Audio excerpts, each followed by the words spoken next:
It's kind of like a very, very sad story of, a VBS and where things took a wrong turn. Can you maybe talk to the audience about, why legal services matter, specifically in cases where children are involved in VBS and protection and things of that nature? We had an incident at a VBS one time where everything went off perfect. It just did. It was a beautiful event. It was serving the ministry. We had, I know from looking into this after the fact, they had a lot of kids who came in from the community who wouldn't have otherwise been there, but they were engaging in an activity that on its face wasn't dangerous, and just due to a series of circumstances became incredibly dangerous. The children engaged in this activity, and due to those collection of circumstances, a child died.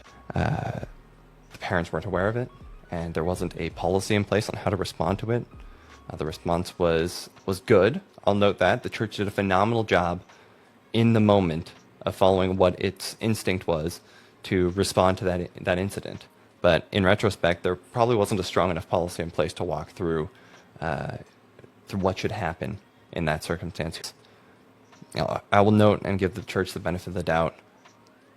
No one likes to think about those things, right? In a different context, it's like estate planning. Everyone should have an estate plan, but no one wants to think, what if a kid dies? That's a worse nightmare.